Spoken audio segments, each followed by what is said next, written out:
ng'omubaka buli mu matigga olw'okutiisibwa okusindikirwa abantu bantuuseeko obulabe olw'okusalawo nga ndaba ngenda kwetta depression ne ngamba nti ekisingako obukulu kwe kola detachment okusobola okusigaza nga at least obwongo bwange bukola bulungi nensigana nga nsobola n'okuweereza bannakampala n'abantu b'empolereza. So ataaka yonna esobola okuntuusibwako abantu besitegedde naye nga mpooningiddwa nti kijja kuntuusibwako olw'okusasulira ekyo kyesimanyi ekibi kye nnakola.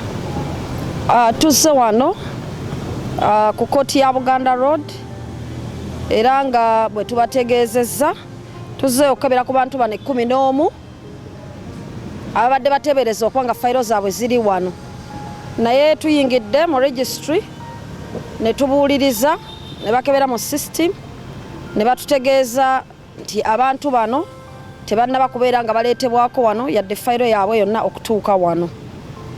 Tusuubira nti ngeri gye badde ba victims of abduction nga bawambibwa bayinza okuba nga bakyaterekeddwa mu bifo eby'enjawulo mu Uganda ebitamanyiddwa.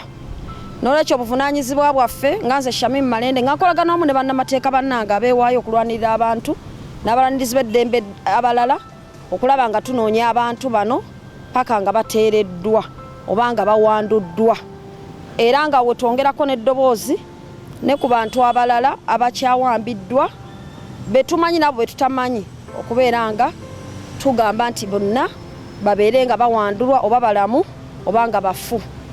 Abantu abatuleese wano babadde abantu 11 kuliko Farouk Muteesasira, Dewo Bale, Moses Wabwire, Naziwa Juliet, Byarugaba James, Mahoro James, Nabile Rosemel, Mutes Agnes, Atukunda Joan, Kabusa Edward ne Mongawu Albert.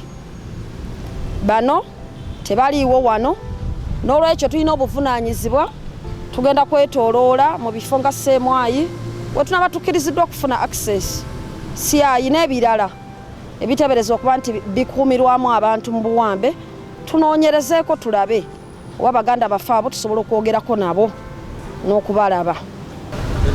Ensonga endala njagala kutwala mukisa guno okubanga neetondera abagoberezi bange bonna aba Shamim Malende okuba nti awantu awasinga awamu naddala ku social media temukyandaba kubanga sikyalina wenteeka mirimu gyange.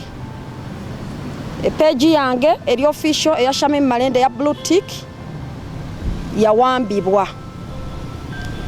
Emmotoka yange UBK Toyota Harrier 862 yawambibwa.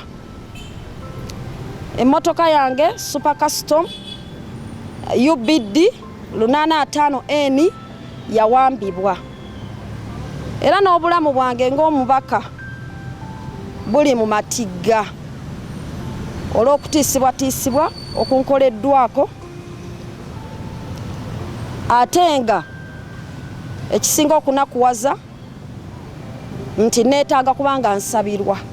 Nsaba bannakampala mwenna abanteekamu obwesige ne bannayuganda abakyanninamu okukkiriza mubeere nga munsabira.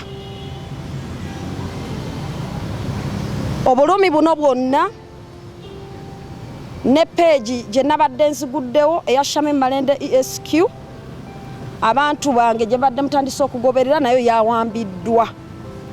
Era ne social media accounts zange zonna okuli Twitter, TikTok, Instagram ne YouTube kusobola okuzza peegi zino kubanga nzikoleredde emyaka egisukka 8 nga ngizimbye.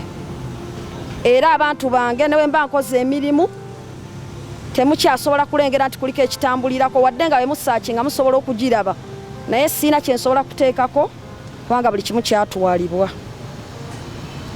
So njagala kubeera nga nnoonya obwenkanya mu ngeri etali yakutyoboola, etali yakusibisa muntu yenna, mu ngeri etali ya bulyaza amaanyi, naye mu ngeri at least pages zange, at least tools of work zibeere nga zinzirizibwa mu butali bulyaza amaanyi okusobola okugenda mu maaso abantu bange nga byenkola basobola okubeera nga babiraba.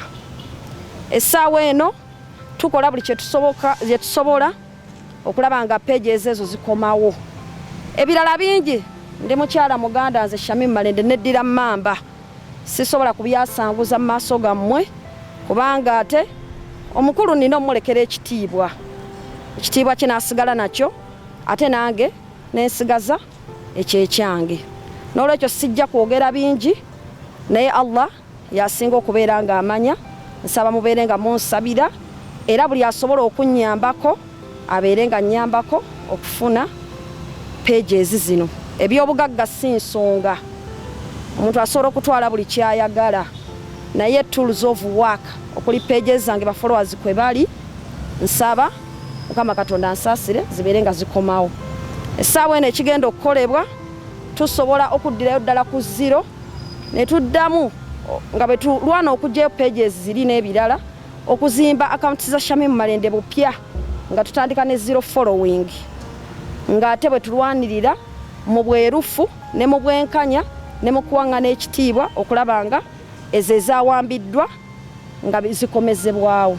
Ekyemmotoka kiyinza obutaba nsonga n'alinnya booda n'akozesa ekiriwo naye nga nze emyaka gyange gyonna ngimaze nga ngezaako okukola empowerment eya mukwano gwange oyo asobole okubeera nga buli kimu kitambula bulungi. Tusobola okuzza page zino kubanga nzikoleredde emyaka egisukka 8 nga ngizimbye era abantu bange newe mba nkoze emirimu temukyasobola kulengera nti kuliko ekitambulirako wadde nga bemusaachi nga musobola okugiraba naye siina kyensobola kuteekako kubanga buli kimu kyatwalibwa. So njagala kubeera nga nnoonya obwenkanya mu ngeri etali yakutyoboola etali yakusibisa muntu yenna mu ngeri etali ya bulyaza amaanyi naye mu ngeri at least pages zange at least tools of work zibeere nga zinzirizibwa mu butali bulyaza amaanyi okusobola okugenda mu maaso abantu bange nga byenkola basobola okubeera nga babiraba. Essaawa eno tukola buli kye tusobola okulaba nga pages ezo zikomawo. Ebirala bingi ndi mukyala muganda nze Shamim Malende neddira Mamba sisobola kubyasanguza mu maaso gammwe kubanga ate omukulu nina omulekera ekitiibwa kinaasigala nakyo ate nange nensigaza ekyekyange. N'olwekyo sijja kwogera bingi naye Allah yasinga okubeera nga amanya.